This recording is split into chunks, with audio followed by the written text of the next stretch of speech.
የልደት ሰርተፍኬት ወሳኝ ኩነት እየሰራን ያለን በአንድ ማዕከል እንዲሁም ከጤና ኤክስቴንሽን ቀበሌ ካሉ ጤና ኤክስቴንሽኖች ጋርና አጋር ስራ አስኪያጆች ጋር እየሰራን ያለን የምንለየው በእኛ በጤናው ዘርፍ እንደሚታወቀው በተለያየ ሰዓት ወደ ቀበሌ እንወጣለን። እንዲሁም በዘመቻ መልክ የምንሰራቸው የህፃናት ዘመቻዎች አሉን። እነሱም በምንሰራበት ሰዓት ባገኘነው አጋጣሚ በምንዞርበት ሰዓት ከ5 አመት በታች ያሉችን እየመዘገብን እየለቀምን በመያዝ ነው እየለየን የምንሰራ ማለት ነው። ስምና ዜግነት በሚገባ ታውቆ አገር ሰላም ይሁን ስጋት ሁሉ ቀርቶ በቅንጅት የምንሰራ እዚህ የሚወለዱ አሉ። አጋጣሚም ሆኖ በተለያየ ምክንያት ቤት የሚወለዱ ሊኖሩ ስለሚችሉ ሆስፒታልም የሚወለዱ አሉ። እዚህ የሚወለዶችን በአንድ ማዕከልን ይሰራለው። እዛ ያሎችና ሆስፒታል ተወልደው ደግሞ ሳይሰራላቸው በአጋጣሚ የሄዶችን ለክትትል ወደዚህ የሚመጡ ከሆነ በስልክ ኮሙኒኬት አድርገን እናቶች ለቀበሌ ላይ ላሉ ለኤክስቴንሽኖች ቅርብ ስለሆኑ ወደዚህ የሚመጡ ከሆነ ስልክ ወለኔ ኮሙኒኬት ያደርጋሉ። አጋጣሚ ሆኖ ደግሞ ወደ እነሱ የሚሄዱ ከሆነ እናትየውም ልጅየውም ጤነኛ ሆነው ወደ እነሱ የሚሄዱ ከሆነ እኔ መረጃው ካለ ለነሱ ኮሙኒኬት አደርጋቸውና እነሱ ይሰራሉ። ዜግነት ዛሬ ነገ ሳንል እንመዝገብ በ3 ወራት ውስጥ ወሳኝ ኩነት እንዳታስመዘግቡ የሚል ምክር ስለሰጡ በዛ ምክንያት በቀበሌው ሄደን አስመዝግበናል ማለት ነው። አንዳንድ ለትምህርት ደረጃም እድሜያቸውም እንደገና ለወደፊትም የውጭ እድልም ቢኖር በዚህ ምክንያት ስለሆነ ለዛ ነው ብለው ትምህርት ስለሰጡን በዚህ ምክንያት ነው ያስመዘግብ። ያው እንግዲህ መንግስት የሚለን ነገር ዞሮ ለወደፊት ለልጆች የሚጠቅማቸው ነገር ስለሆነ አዘጋጅተን መጠበቅ አለብን ብዬ ነው የምመክር። እኔ ብቻ ሳልሆን እዚህ አካባቢ ያሉ ሰዎች አብዛኛውን አስመዝግበዋል። ያላስመዘገባቸውን ብታስመዘግቡ ጥሩ ነው ብዬ አስባለሁ። ሁሉን አድርጎኩን ንጽጽር ለማድረግ ስራውን ከክዶ ላሰብነው ጉዟችን አንዱን መጠንካሉ። ያንቺው የህፃን ብሩክ ታየን የልደት ምዝገባ ነው ያስመዘገብሽ። ልደት እንግዲህ እስከ 90 ቀን ውስጥ ባለው ውስጥ ያው በክብር መዝገብሽም ቀበሌ ላይ ሄዶ እንደሚመዘገብ ያው መረጃውንም ነበረሽ ግንዛቤውም ነበረሽ። ዛሬ እንግዲህ አስመዝግበሻል። እሱን እንግዲህ አጠቃላይ የመዘገብነውን አይተን ትክክለኛ ነው አይደለም የሚለውን አነብልሽና ያለውን ነገር ትክክለኛ ከሆነ ህፃኑ የተመዘገበበት የስም ስህተትም እንዳይኖረው ዛሬ ያስመዘገብሽውን ሰርቲፊኬት በጥንቃቄ አስቀምጠን ለህፃን ብሩክ ልደቱን አስመዝግበን እንጨርሳለን ማለት ነው።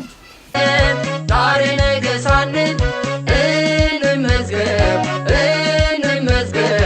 ከ5 አመት በታች ያሉ ህፃናትን አጠቃላይ የልደት ሰርቲፊኬት ተደራሽ ከማድረግ አኳያ ልደቶችን ከመመዝገብ አኳያ በመጀመሪያ ደረጃ ላይ ቤት ለቤት ጤና ኤክስቴንሽን ባለሙያዎች በመንቀሳቀስ እኛም በመረጃ በአሳዋቂዎች መሰረት የትጎት ተከሰተ ማን ወለደ መቼ ወለደ የሚለው መረጃ እኛም በመከታተያ መዝገባችን ተከታትለናል። ጤና ኤክስቴንሽኖች ባለሙያዎችም ቤት ለቤት ጭምር በመሄድ ከ5 አመት በታች ያሉ ህፃናቶችን መጀመሪያ የመለየት ስራ ተሰርቷል። ከተለየ በኋላ የተመዘገበ ያልተመዘገበ የሚለውን ደግሞ በቀበሌ ማዕከል ደረጃ ላይ በማጣራት ተደራሽ ያልሆኑና ያልተመዘገቡ ህፃናቶችን ያው እንዲመዘገቡ የማድረግ ስራ ሰርተናል ማለት ነው። ማትውልድ በብቁ ዜግነት ዛሬ ነገ ሳንል እንመዝገብ። እዚህ ቦታውን የመጣው የህፃናት ሰርቲፊኬት ለማስተዋወቅና ማውጣት ነው የመጣሁት። ያሰማሁት ቀበሌው ስራ አስኪያጅ መጥቶ ነግሮን ልናወጣ ይመተናል።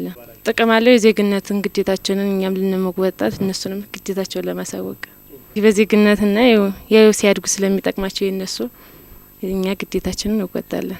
እንደ የውርስም ስለሚጠቅማቸው ከ5 አመት በታች ያሉ ህፃናትን አቅደን እንድንሰራ ያነሳሳን ዋናው ምክንያቱ የመጀመሪያው የፕሮጀክቱ ወደዚህ መግባት ነው። እንደ መነሻ የሆነው የሚያገለግለን ይሄ ጋቢ ዩኒሴፍ ፕሮጀክት ወደዚህ ገብቶ የተለያዩ ፎርሞችን ዲዛይን አድርጎ በዚህ መሰረት ከ5 አመት በታች ያሉ ህፃናት እንዲመዘገቡ በሚል አቅደን መነሻ አቅዶችን ከዞንም ተላኩልን ከክልልም መነሻ በዚያ መሰረት እዚህ መረጃው የተሰበሰቡ ከዚያ በኋላ በጦርነቱ ወይም በዚህ በተፈጠረው ግጭት ምክንያት ያልተመዘገቡ ከዚህ በፊት ያልተመዘገቡ ህፃናትም ባክሎኩ እንዲመዘገቡ አስፈላጊ ሆኖ በመገኘቱ በቀጥታ እቅድ አቅደን እንድንነሳ አድርጎናል ማለት ነው። ጋቢ ዩኒሴፍ የተቀናጀ ስራ ለመስራት ነው የመጣ። በመጀመሪያ ከሁለቱ ተቋማት በተለይ ሁለቱ ተቋማት ላይ ጤናና ወሳኝ ኩነት ላይ እዚህ ሲቪልና ቤተሰብ ምዝገባ ላይ የጤና ኤክስቴንሽኖች ቤት ለቤት እና ሌሎች የጤና ባለሙያዎች ቤት ለቤት በሚያደርጉት አሰሳ በዛኔ ከአንዳንድ ስራ አስኪያጆች ጋር በመቀናጀት አብረው መረጃው እንዲሰበሰብ የተደረገበት ሁኔታ ነው ያለው።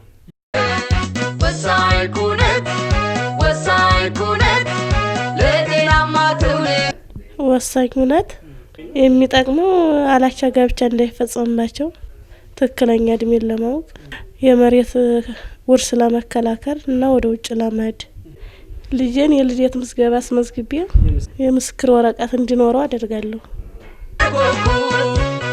ንጽጽር ለማድረግ ስራውን ከክዶ ላሰብነው ጉዟችን አንዱን መጠንካሉ ይዘርጋ ስራቱ በሚገባ መልኩ ሁሉም ይተባበር በየስራ መስኩ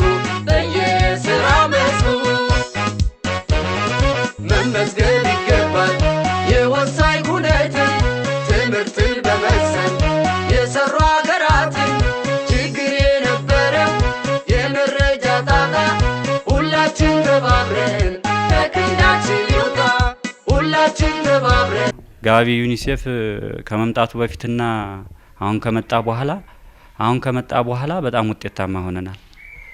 ውጤታማ የሆንበት ምክንያትም ያው ሁለቱ ተጣምረን እንድንሰራ ስለሆነ ነው። ጋቢ ይህን እያገዘን በተለያየ ነገር እያገዘን እስከሆነ ድረስ በፊት በተናጥል ነበር። እኛ ማሳወቂያውን ከመስጠቱ ውጭ ሰርተፊኬት አንድ ማዕከል ላይ ያሰራ ነበር። እሱ ከመጣ ወዲህ ግን በተለያየ በበጀትም በምንም እየደገፈን ስለሆነ አንድ ማዕከል ላይ እየሰራን ስለሆነ ጥሩ ውጤት እያመጣን ነው።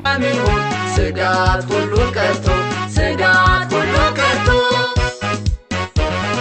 ስላንተ ማንነት ስላንቺ ዩኒሴፍ ከመጣ ወዲህ አንድ ማዕከል መምጣቱ እዚህ የተወለዶች በሙሉ ይሰራላቸዋል። በሙሉም ባይሆን በተሻለ መንገድ ይሰራላቸዋል ማለት ነው። በፊት ግን የማሳወቂያውን በርዝ ኖቲፊኬሽን ባል ማሳወቂያ ያለ ከተቋም የሚሰጡት ይህን ውሰዱና ስራ አስኪያጅ ጋር ወይም ጤና ኤክስቴንሽን ጋር አሰሩ ብለን እንሰጣቸዋለን።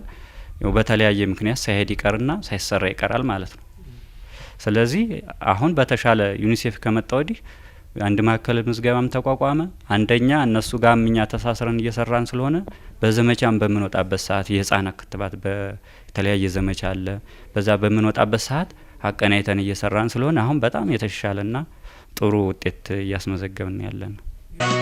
ወሳኝ ኩነት ለጤናማ ትውልድ ለብቁ ዜግነት እኛ ግንዛቤ የተገኘን እሷ ጤና ጣቢያ ሄዳ በወለደችበት ጊዜ ማለት ነው። ከዛ እነሱ እንደዚህ መሰራት አለበት አሁን ተጀምሮ ምናምን ሲባል በዚህ እድሜ ነው በትልቁ እድሜ ይኸው በዛ አኳያ ነው ያወጣ ነው። ከዛ ተጽፎ ተሰጠን ቀበሌ ሄደን አወጣ ነው። ጠቀሜታው ያው አብዛኛውን ብዙ ነው። ያው ዞሮ እኛ ያወጣ ነው አንደኛ ለትምህርት ቤትም ሲባል እንደዚያ ነው። ሁለተኛም ደግሞ ለልደት ለማክበርም ሄዳችሁ እንደዚህ ማድረግ ይቻላል በማለት በዛ ምክንያት ነው ያወጣ ነው። እሱንም ይቀርፋል እውነት ነው። እሱም አሁን ምሳሌ አሁን ያለ እድሜ ጋብቻንም ያስቀራል። ምን እድሜያቸው እንትናቸው ተመዝግቦ ስለተገኘ እዚህ ጋር ያለ እድሜ ጋብቻ ለጋባ ቢሉም አይቻልም። ያለ እድሜ ልደታቸው መጋባት አይቻልም። ለዛም ጠቃሚ ነው። እኔ ጥሩ ነው ጠቃሚ ነው ብዬ ነው ማምነው። በቃ ነገ ከነገ ወዲያ አንዳንድ ነገር እኔ በዚህ ዓለም ቢወት ብለይ እኮ ይሄ ለነሱ ጠቃሚያቸው ነው። ጥሩ ነው ለአንዳንድ ነገር ማለት ነው። እና ሁሉም እንደዚህ ቢያወጣ ጥሩ ነው ብዬ እመኛለሁ። ጤና ጣቢያ ምናምን ሄደን አወጡ ምናምናልና ወጣን። ጥናት ፈንታ ይሙል ይድነቃቸው ፈንታ ይሙል ወሳኝ ኩነት ጋቢ ዩኒሴፍ ተመጣ ጀምሮ እንግዲህ እኛ ትምህርት አግኝተንበታል። የውሱ ድርጅት ከመጣ ጀምሮ በየማድሩ በየማህበሩ በየሰንበቴ ሁሉ ነገር እያስተማሩን ነው። የቀበሌው ስራ አስኪያጅና የጤና ባለሙያዎች እየመጡ አሰልጥነውናል። አሁን ሁሉም እኛ ስለገባን ከዛ ጀምሮ የልደትን ነገር ጥቅሙን ስለገባን የልጆቻችን እድሜ እናውቃለን። የሞትንበትን ከዛ በፊት ስለማናቅ አሁን ተረድተናል ማለት ነው።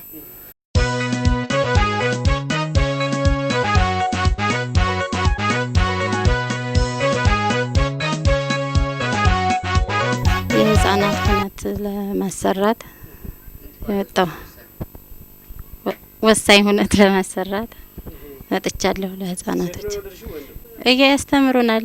በጤና ጣቢያም በእንትኑም እያስተማሩን ነው። የማን ነው ትራስካጁ እያስተማረን ነው። ሁልጊዜ ሁነት አሰሩ የሚለውን ጥቅሙ ትምህርት ቤት በመዝገቢያ ይጠቅማል፣ ለውርስ ይጠቅማል።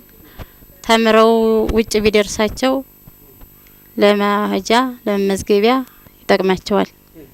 ያው እድሜያቸውን ለተመጠየቅ እድሜያቸውንም በዛ እናውቀዋለን ማለት ነው። አላቻ ጋብቻ የሆነ በቃ የሆነ ነገር ሲሆን በዛ እናውቀዋለን። ከዛ በፊት ምንነትን አናውቅም ነበር። የልጆቻችን እድሜ አናውቅም። መቼ እንደተወለዱ መቼ እንደሆነ የሞትም ሆነ የምን የምናውቀው ነገር የለንም። አሁን ግን ጋቢ ይሄ ድርጅት ተመጣ በኋላ በዚህ እያስተማሩን ሰፈር ለሰፈር እያመጡ እያስተማሩን ነው። በጣም ጠቀሜታ አለው። እድሜያቸውንም እያወቅን ነው። የመዝገቢያ ልደታቸውንም እያወቅን ነው። አገር ሰላም ይሁን ስጋት ሁሉ ቀርቶ ስጋት ሁሉ ቀርቶ የግንዛቤ ፈጠራ ስራ ያው አሁን ላይ ደግሞ ያው ምቹ ሁኔታዎችን እየፈጠረልን ነው። የጋቢ ዩኒሴፍ ፕሮጀክት እንግዲህ አስዋዋቂዎች አሉ፣ የሃይማኖት አባቶች አሉ፣ አድማጭ ቡድኖች አሉ። እነሱንም ስልጠና በመስጠት በየጎጡ እየተከሰቱ ልደቶችን በደንብ ትኩረት ተሰጥቶ ደግሞ በተለይ ልደት ከ5 ዓመት በታች ያለውን እንዲሰሩ እንዲመዘገቡ ከማድረግ አኳያ ትልቅ ስራም ሰርቶልናል። ይሄ ፕሮጀክት በጣም ትልቅ ስራ ሰርቶልናል። እኛም ደግሞ ከዛ በፊት ይው በተገኘው አጋጣሚ ሁሉ በቀበሌ ማዕከል ህዝብ በሚሰበሰብበት መድረኮች አጠቃላይ ደግሞ በተለያየ በማህበራዊ ጉዳዮች ላይም በምንገናኝበት ሰዓት አጠቃላይ ኩነቶችን ወይም የሲቪልና ቤተሰብ ምዝገባን በወቅቱ ማስመዝገብ መቻል እንዳለበት በተገኘው አጋጣሚ ሁሉ ግንዛቤ እየፈጠር ማህበረሰባችን የተሻለ ጥቅም እንዲያገኝ ከማድረግ አኳያ ሰፊ ስራ እየተሰራ ያለበት ሁኔታ አለ። አሁን ላይ ደግሞ በዚህ ፕሮጀክት የታቀፉ የሃይማኖት አባቶችም የአገር ሽማግሌዎችም አድማጭ ቡድኖችም በልዩነት ስልጠና ስለተሰጣቸው ፕሮጀክቱ በጣም የማጠናከሪያ ስልጠና ስለሰጠ የበለጠ ደግሞ ተግባራት እንዲፈጸሙ በተለይ ትኩረት ተሰጥቶ ደግሞ የልደት ምዝገባ እንዲመዘገብ የተደረገበት አግባብ ነው ያለ። በተገኘው አጋጣሚ ግን ማህበረሰባችንን ግንዛቤ ለመስጠት ወደ ኋላ አንልም። ትምህርት በመቅሰም የሰሩ ሀገራት ለፍትሃዊነት የሀብት ክፍፍል ህጉ እንዲዳኝበት ሁሉን አድርጎ እኩል ሁሉን አድርጎ እኩል ያላስመዘገቡ እንግዲህ እንዲያወጡ ነው መመክራቸው ነው። የነሱም የግዴታቸውን የዜግነት ግዴታቸውን እንዲወጡ እመክራቸዋለሁ። ከውርስ ጋር ተያይዞ የትምህርታቸውም እንዲሁም እንዲጠቅማቸው እንዲያወጡ እመክራቸዋለሁ። እንደ አጠቃላይ በዋናነት ሀገራዊ ጠቀሜታና ግለሰባዊ ጠቀሜታ አለው።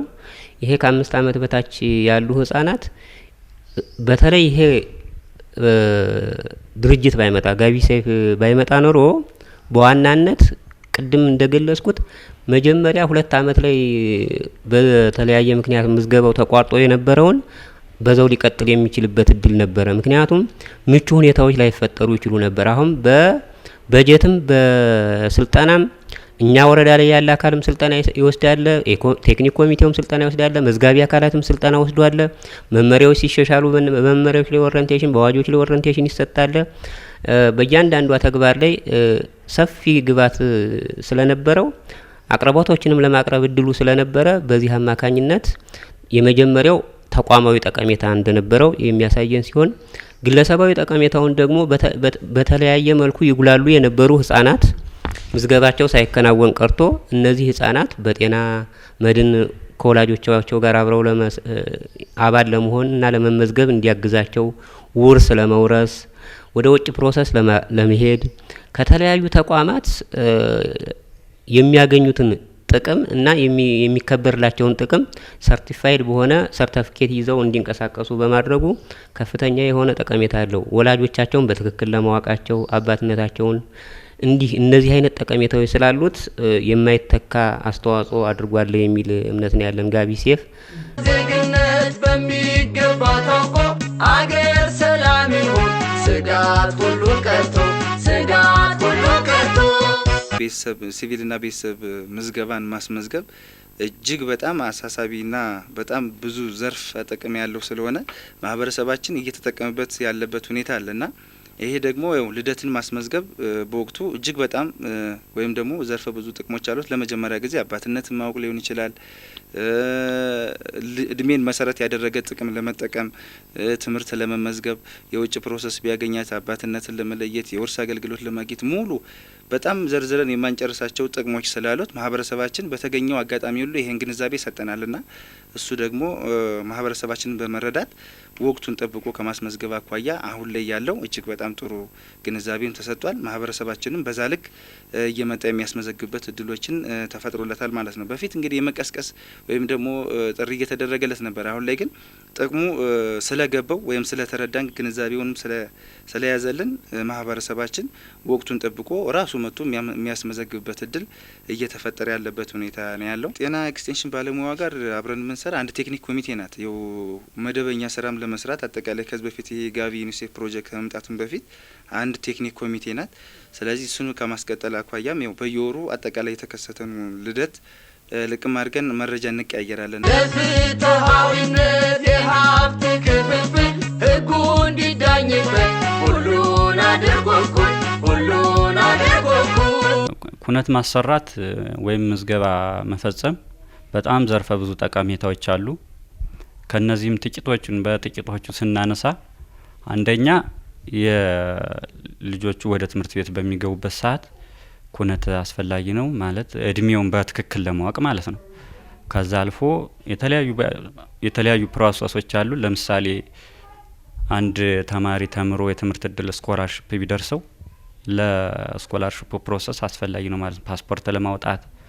ከዛ አልፎ ደግሞ የአባቱን በትክክል እንዲያውቅ ኩነቱ ከተሰራለት አባቱ የማን ነው ምናምን ብሎ ነገር የመጠየቅ አይኖርም፣ እድሜውን በትክክል ያውቃል ማለት ነው። ከዛ አልፎ ደግሞ ያላቻ ጋብቻ የሚባል ነገር አለ፣ ተገምግሞ ምናምን ደርሷል አልደረሰም የሚለውን አሁን ለምሳሌ ወላጁ የኔ ልጅ 20 አመት ወይም 28 አመቷ ነው ቢል የኩነት ሰርተፊኬቱ ያቺ ለጋብቻ ካልደረሰች የኩነት ሰርተፊኬቱን አይቶ ትክክለኛው ውሳኔ ለመወሰን ይጠቅማል ማለት ነው። ሌላኛው ደግሞ ከውርስ ጋር አለ። ለምሳሌ አንድ ልጅ ተቀምጦ የልጅ ልጅ ወይም ሌላ ያጎት ልጅ ምናምን ይገባኛም ብሎ ይመጣ የልደት ሰርተፊኬቱ ካለ ግን ምንም አያሻማም፣ ልጁ የቤተሰቦቹን ንብረት እንዲያገኝና እንዲወርስ ያግዛል ማለት ነው። ከጤና ባለሙያ ጋርም አብረን በቅንጅት የለየናቸው ህጻናት እስከ 5 አመት በታች ያለው አጠቃላይ 367 ህጻናቶችን ለይተናል። ከዚህ ውስጥ እንግዲህ ያው ሙሉ ተመዝግቧል ማለት ይቻላል። የተወሰኑ 9 ህጻናቶች በተለያየ ምክንያት ለመመዝገብ በቤተሰብም በምንም አስቸጋሪ ሁኔታ ላይ ስላሉ እነሱን መመዝገብ አልቻልም። ሌላውን ግን አጠቃላይ የተከሰቱ ኩነቶችን ሙሉ በሙሉ በሚባል ደረጃ የመዘገብንበት ሁኔታ ነው ያለው። እንግዲህ ይህንን ይመስላል። እንግዲህ አፈጻጸማችንም ከበፊቱ የተሻለ አመዘጋገብ የተመዘገበበት አፈጻጸሙም ለውጥም የመጣበት ሁኔታ እንዳለ እነዚህን ደግሞ ያው ቀጣይ እንዲመዘገቡ ያው ትኩረት እያደረግንና ጥሪ እያደረግን ያለንበት ሁኔታ ስላለ በቅርቡ 100% በሚባል ደረጃ ኩነቶችን መዝግበን የምናጠናቀቅበት ሁኔታዎችን አመቻችተን እንቀጥላለን ማለት ነው። አዎ የማህበረሰቡ ግንዛቤ አሪፍ ነው። እኛም በተለያየ አጋጣሚ ባገኘነው አጋጣሚ እንደ ጤና አሁን ለምሳሌ በጤና ክትባት እንደዚህ አስፈላጊ ነው ምናምን እያልን በምናስተምርበት ጊዜ ኩነትም በጣም አስፈላጊ እንደሆነ ስለምንነግራቸው ማህበረሰቡ ከፊት የተሻለ ግንዛቤ አለው፣ እየመጣም ያሰራል ማለት ነው። ይሄ አለ። አሁን ይሄንን የሬዲዮ አድማጭ ቡድን የሚባል አለ። አንዱ የሚደግፈው ይሄ ድርጅት ከ5 አመት በታች ያሉ ህጻናት እንዲመዘገቡ አድማጭ ቡድን በመፍጠር በተለያዩ ቀበሌዎች በማህበረሰቡ ዘንድ እንዲሰርጽ የማድረግ ነው። ይሄንንም በተለይ አሁን ኩራር በሚባል ቀበሌ ላይ እየሰራ ነው። ይሄ መጀመሪያ መጠይቆች የተላኩ አሉ። እነዚህን የተላኩልን መጠይቆችን ቀበሌ ድረስ በመሄድ አስሞልተን በዚህ መልኩ አስሞልተን እነሱ ቀበሌ ላይ ውይይት አድርገው እነሱ ደግሞ ያደረጉትን ውይይት ወደ ማህበረሰቡ እንዲሰርጽ በማድረግ አፈጻጸሙ ያው ወደ ከዚህ ከተለቀመው ውስጥ ከ3035ቱ በዋናነት ወደ 18-12 የሚሆን ህጻን ተመዝግቧል። በዚህም ከ60% በላይ ነው አፈጻጸሙን ስናየው። ነገር ግን አጠቃላይ በአመት ከምንሰራው እቅድ ደግሞ አንጻር ስናየው የእቅዳችንን 80% በላይ የሸፈነበትና ድርጅቱ ባይመጣ ኖሮ ይህን ያክል ተግባራትን ለመፈጸም የምንቸገርበት፣ ምክንያቱም እነዚህ ጤና ኤክስቴንሽን ወይ ግንዛቤ ባያገኙ አንድ ማዕከል ላይ ምዝገባ ባይደረግ በዚህ በ2 አመት ባክኖ የነበረው ምዝገባ ሳይከናወን ሊቀርም የሚኖርበት እድል ሊፈጠር ይችል ስለነበረ በአጠቃላይ ምቹ ሁኔታ በመፈጠሩ የተሻለ ነገር ተሰርቷል የሚል ሀሳብ ነው ያለን። ይሄ የሲቪልና ቤተሰብ ምዝገባ በጣም ለሀገራችን ለህጋዊ ስታቲስቲክሳዊና አስተዳደራዊ እንዲሁም ለፍትህ በጣም ወሳኝ ሚና የሚጫወትና ለሀገራችን በተለይ ልደት እና ሞትን በጥሩ ሁኔታ ለሀገራችን የህዝብ ቁጥር መነሻ ተደርጎ ስለሚቆጠር ይህንን ሁሉም የማህበረሰብ ክፍልና ሌሎች አጋር ድርጅቶችም በዚሁ ላይ ቀጣይነት ስራቸውን እያደራጁና እየገመገሙ ዘመኑ የቴክኖሎጂ ስለሆነ ሌሎች ድርጅቶች አሁን በቁሳቁስ በዘመናዊ ቴክኖሎጂዎችን የመጠቀምና አጋር የሆኑ ድርጅቶች በዚህ ላይ መተው ደግሞ ተቋሙን የተሻለ ነገር እንዲሆን የማድረግ እና እኛም ተሳትፏችንና አቅማችንን የምናጎለብትበትና ህብረተሰቡን የምንጠቅምበት እድል ቢፈጠር የተሻለ ነው የሚል እምነት ነው ያለኝ።